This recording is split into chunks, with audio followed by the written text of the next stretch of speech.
is gorgeous outside. I mean, it is the picture perfect day. The rain has gotten rid of us, or we've gotten rid of the rain for at least until Sunday, I think.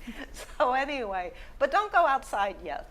And it is Wednesday, not Tuesday, as someone has put on my my list here, and the wrong date. Oh wait, the 23rd. Is it the 23rd? Wednesday, May 23rd. And I know we're starting off a little rocky here, but I am thrilled to be your host, Diane Gatsis Havinga, and we're going to talk about one of my favorite subjects because I use it all the time with our speech and language pathologist, Heather Shirey, who is here at Erickson for, I can't believe, 20 years, you said. Yes. Wow. Goes by fast. And so obviously she's an expert with all the things that we mentioned. So first, welcome to the show. Thanks for having me. And as my introduction, we learn speech from really infancy, right? And maybe even in the womb now, probably. Okay. So if we have trouble from that point, there's a good possibility we're going to have trouble onward. Now, some people pick up speech really great, quickly, you know, they're off rocking and rolling. Others are delayed. I have a grandnephew who's, I think he's like 15, 16 months. He's still kind of talking. He's not really talking. He's one of those delayed guys, you know. So, do you have any thoughts as to why some people pick up that speech versus others who are a little bit more slower? Oh, sure. And of course, different ages and different stages have different communication challenges. And for this population, hearing is huge, vision is huge, and how it relates to communication. So it's so important if you've got hearing aids to wear them, and if you have glasses to wear them, because we use both senses to help us communicate. And we really need the eyes to help us to learn, or not to learn, but to help us to communicate, because a lot of us use those lips, even though we're not hard of hearing, we're still kind of watching that person's lips move. Absolutely. Right? That's right. So as we age, so I talked a little bit about infancy, but let's jump into the future, or into now. As we age, what are some of the issues that we face that will help to make the speech and hearing difficult for us? So there's different levels of language. There's your auditory language skills and your verbal communication skills. So we've got your ability to hear and understand auditory, as well as your ability to read. Those are your auditory communication skills, and then your speaking as well as your writing for expressive language. So they tie together. The auditory communication is most important, because if we can't hear, then it's going to be difficult to then communicate back to someone and have what we call that conversational shifting that we need. So hearing is most important, because if you can't hear the stimulus, then you can't respond. So would you put hearing above speech then? Absolutely. So you really need that, okay. So if someone is limited in their hearing, be it from an injury or just through aging, that is definitely going to affect your communication as well as cognition, as we've talked about in the past.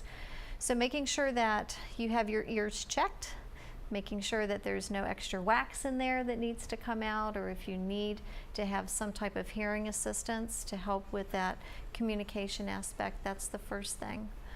The second piece is vision, because we also need to be able to see someone effectively to communicate with them.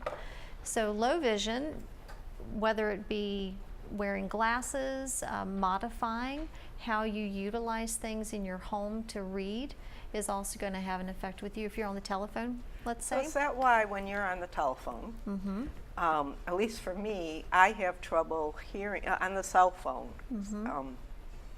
And my kids get really, especially my youngest, gets really frustrated when I go, "What did you just say?" Or she'll tell me something like, I'll say, "Are you working tonight?"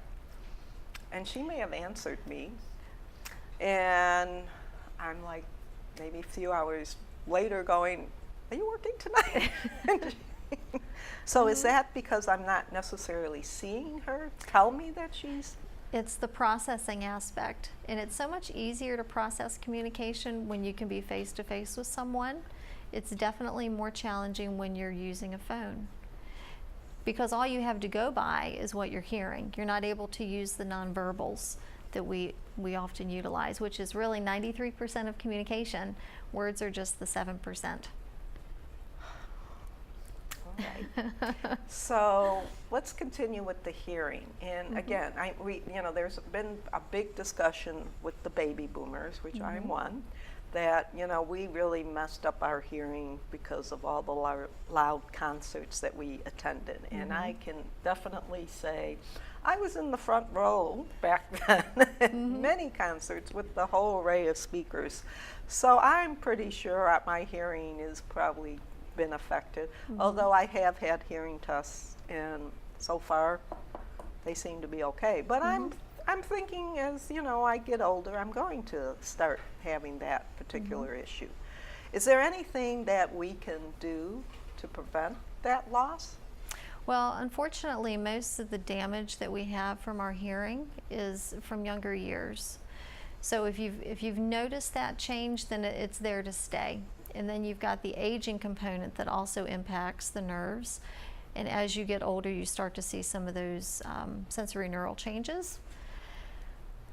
The fortunate thing is we can use aids, and a lot of the aids now are so tiny that you don't even notice that someone has it on. They come in different colors, so they can blend in with your hair color, and really, if you wear them regularly and allow that auditory nerve in the brain to get used to hearing the sounds again, you're going to get benefit from it. But you've got to wear them consistently, and you need to wear them bilaterally if possible, so that you can get that communication left to right. So what does that mean, bilaterally?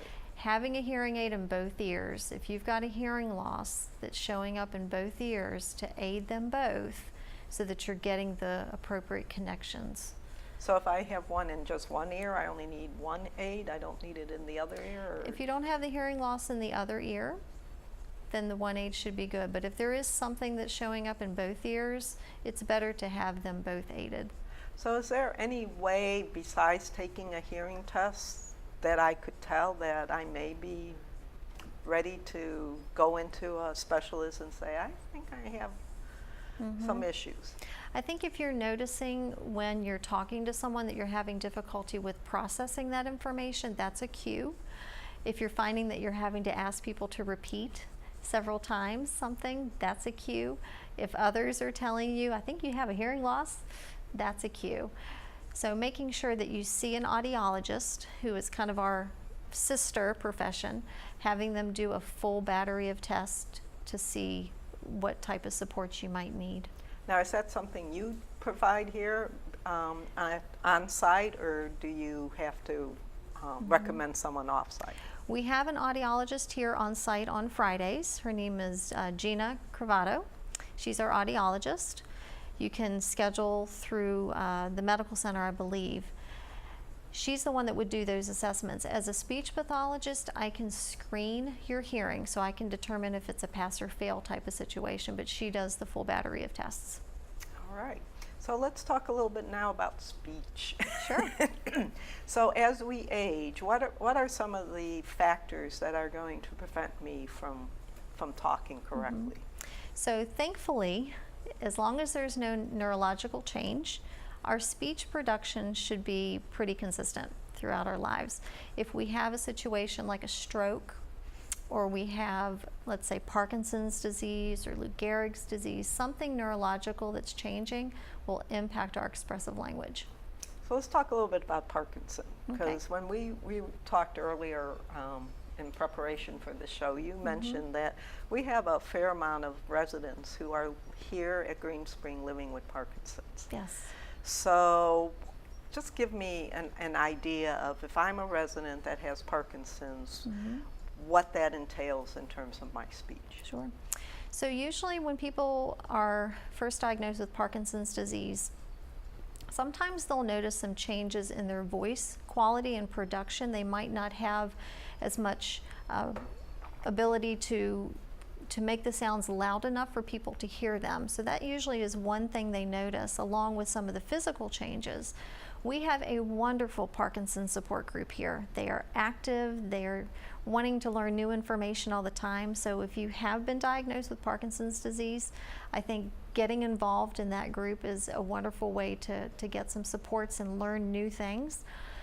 Some of the things that we can do relate to using different exercises to help with volume, as well as helping with how the phonation and the movement of the lips and the cheeks and the tongue work to help as well. So there's lots of different things we can do. So it's almost like going backwards to when you were first starting to learn how to talk, and I remember the tongue placement, especially for the L's and the TH sounds, making sure your tongue was in the right place to make that sound so that the TH sounded like a TH instead of an F. Right. I can't remember what the L sounded if it wasn't. Usually an R and an L and a W or get mixed up. Right. So I'm just amazed that when you mentioned that the strength or the volume of the voice is affected. So if that has to do with the muscles are not strong enough? So for Parkinson's disease, it's usually those vocal cords that are impacted. But we know the rigidity of the muscles of the body with the Parkinson's disease will also impact the muscles of the throat and the muscles of the mouth. So if we are noticing a change in volume, it's actually incorporating all those muscles in the changes that are occurring. So you can actually target those muscles? You can, absolutely. So how do you do that? Very strategically, very strategically. Usually we focus on the voice first, because we have to be able to produce a voice in order to work on the speech and the phonation. So the voice is the first step. Once we get that, in most cases, it will slow down the movement of the muscles, which will help with the clarity of your speech. So if you talk really, really fast, which I have a tendency to do, that's when my speech tends to get a little bit more garbled. How about that? So, I mean, my parents, I remember from years, would you slow down? Okay. I don't want to, but all right. So it's still very important to take your time, and even though you think it's unnatural. Absolutely. And it may feel unnatural when you work on over enunciation and pronunciation of words, but in reality, we're going to hear you just fine. It's your ability to kind of recalibrate the brain and what your voice is going to sound like that's going to make all the difference. So are there any like devices, like you know, we know for the ears we have the hearing aids, and then there's all sorts of implants now that people can get. Are there anything with the speech areas that we can also investigate? Absolutely. If you have a paralysis, let's say you have a vocal cord paralysis, there are different types of treatments that can be done. Botox is still utilized to kind of puff up that one vocal cord so that it can mediate to the middle to help you make contact for voicing. They also can do little inserts injected into the vocal cord that will also bring that vocal cord to midline. So your ENT and your doctor are the ones that kind of determine that, but there are those type of devices. As far as you maybe progress through Parkinson's disease, we have ways that we can compensate for the voice. There are mechanisms that have microphones that you can utilize that will pick up even a whisper so that you can still be heard. Unfortunately, it will also pick up your swallowing, so it can be a little noisy. And then there are exercises like LSVT, which I know we've talked about before. That program is useful for those people that are first being diagnosed with Parkinson's disease. That's really the best time to do that. And then we as people who are, for lack of a better word, on the receiving side, what can we do to help people who are having difficulties with their speech? Sure. I think the first thing is patience. Definitely, because a lot of times what I've learned is individuals will feel like they have trouble advocating for themselves because others may not understand. So the first piece is just being patient. The face-to-face communication is important so that they can use good lighting and being able to communicate with you from a short distance versus from room to room. So just changing the environment can be helpful, turning down the radio, turning off the TV, whatever it may be in the background. Those are just easy things that we can do to help them. All right, so we talked about Parkinson. Is there, are there other, I hate to say illnesses, but other factors that you notice here that residents are dealing with that, that seem to have an impact with their speech and hearing? I think the cognitive communication changes with aging is also impactful with the hearing loss piece. A lot of times I'll have people come see me at outpatient that are having difficulty maybe with memory or word finding. And what we also learn is that their hearing loss is impacting their ability to process. And so they're looking more confused than they really are because we're not aided for the hearing loss. So it's important that you focus on that piece. I can't say it enough. I know it's a hard thing to do, is jump into maybe using a hearing aid, but it will make a big impact on communication as a whole and cognition. So stay away from those noisy restaurants, right? Yes. And lighted restaurants. I mean, I know when I go to a restaurant now, I'm like, I'm taking out that cell phone and putting on that flashlight because I cannot read the menu. I'm right there with my mom way back when that had trouble, and it's not just me, but it's people that are my, that I'm eating with. We, except for maybe the younger folks, but people in my age group, we're all like, okay. I'm right there with you. I usually have my glasses on my head when I'm home. So what are some exercises we can do, or are there exercises that we can do that, say our hearing is still pretty much, I mean, intact, and we don't have any major illnesses. Is there something we can be doing that will help us? Kind of like the cognitive things, a lot of people do puzzles and, keep reading and working on brain teases and things like that to help the cognitive ability. Is there anything we can be doing for speech and hearing? Actually, there is, and this is not an area that I spend a lot of time with individuals, but it's definitely an area of opportunity here at Green Spring. Aural rehabilitation, AURAL, rehabilitation relates to helping with auditory processing and hearing loss. So if you have a documented hearing loss, we can do therapy intervention to work through that together through the aural rehabilitation program. We can look at environmental strategies, we can look at lip reading, we can look at speech reading. There's a program that I have called LACE that actually focuses on listening and being able to process information and learning how to get rid of the background noise and focus and concentrate on what you need to be hearing. So there are programs out there to work on those areas. Background noise, that intrigues me, because right here in this room I can hear the AC going on. We have lots of equipment that produces sound. One of the disadvantages we have once we went digital is, guess what? The noise level like doubled. Interesting. And every piece of equipment, the newer digital pieces of equipment that we utilize here, it's like the noise level just increases. That's why, for those who might remember, years ago, we used to have the staff, we all lived and worked in the control room. I had to move here. A lot of it was the noise issue. And we did have one staff member who at one point said, I'm starting to get some ringing in my ears. And, he pursued it, and sure enough, and, once you get that ringing, as you know, you live with it the rest of your life. And so that was one reason why we moved the staff, so that they could be away from the noise.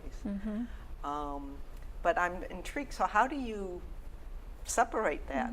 Because obviously it's not just here in my work environment, but at my house I have an AC, I can hear the dishwasher go on, the furnace, the refrigerator. We won't even get into the television and everything else. At that point, a lot of it's environmental. Being able to shift out how you communicate with someone. Instead of communicating from a 12-foot distance, you might want to be closer to 3 to 6 feet apart. So getting closer, having the lights on so that you can look at each other's face and help with that. Making sure that if you are someone that has hearing aids, that you're wearing those hearing aids, because those digital hearing aids now have microphones that will also assist with, as best they can, decreasing some of the background noise. It's not going to be perfect, but the systems out there now can do some of that. And I know you've said in previous programs that we've done together that, that it's really, really important to be using those hearing aids daily, and not just, oh, I'm going to the dining room, Right. I'll put them in now, when you haven't worn them from the time you've gotten up to the Right. time you go to bed. And if I'm not mistaken, you're kind of an advocate to keep them on Absolutely. 24/7. Well, not when you're sleeping. Okay. There are other adaptive equipment that you can utilize, though, at nighttime to help from an emergency or safety situation. But during the day, from the moment you get up and you start your morning routine, to go ahead and put those hearing aids in and try not to adjust them. If they're digital aids that have been adjusted personally for you, try not to adjust them, so that your auditory nerve and the brain can make those communications and kind of retrain again what it sounds like to hear those different frequencies. And what about speech? Are there things we can do, you know, maybe the old-fashioned tongue twisters, things like that? Do we need to be concerned about those muscles and the tongue? Sure. Just doing the A-E-I-O-U, trying to do the remember those. stretching every morning just to kind of wake things up a little bit is a good thing to do. You know, tongue twisters are fun, and you can do those as well. Trying to work through the flexibility of the muscles. As we know, as we get older, things gravitate to different areas, and we want to keep everything moving properly. So it's fine to do those type of exercises during the day. So let's talk a little bit about where you're located. So if Sure. people wanted to pursue this subject with you and get some more advice and help, where exactly are you located, Heather? I do part of my time in Garden Ridge and then part of my time at outpatient. So if there is a need for someone that's in independent living, we would need the referral from the doctor first, and I can see them at outpatient in Hunter's Crossing. If it's someone that is over in Garden Ridge that's having changes, the physicians or nurse practitioners over there can write referrals for me as well, and I can see them there. I wouldn't have thought you were at outpatient. I don't know why. I just, I guess I guess it does make sense, and obviously you've come on during our monthly outpatient rehab segment, but for some reason that just kind of clicked. So we're getting down to the last few minutes. So what would you say is, for hearing, is the #1 thing you want us to remember? I think it's important to make sure that you take advantage of any supports that you can to help your communication skills. Communication is one of those areas, even if physically we're not doing well, we can still have that quality of life through good communication with our family and our friends. So if we're utilizing all the supports that we can, that's going to enrich our lives. But if we don't, then we tend to isolate, and that can cause other challenges. So not to be afraid to tell people, you know, I'm having trouble hearing. Right. And I need you to be in the light, or I need you Right. to, let's get closer together, or can you stoop down so I can see you? Yeah, just advocate. Advocate for yourself, and make that communication exchange a positive experience by helping yourself. And what about speech? Speech, A-E-I-O-U. There you Go home go. and do your morning exercises. A-E-I-O-U. I also like to just take my tongue, and this may look kind of weird on camera, but Up and down and side to side. So In front of the teeth, behind the teeth. I don't know if I do it. Puddika, puddika, puddika. There you It's go. another one for coordination. And when I do yoga, one of the poses we do is you're supposed to, I can't remember which pose it is, but it's Sphinx. So, you know, you're down like a Sphinx, and then you're supposed to stick your tongue out and stretch your face. And Oh my. it's really amazing because you're, you know. Everything's connected. Well, Heather, as always, this has been a delight. We can talk about this for a long time.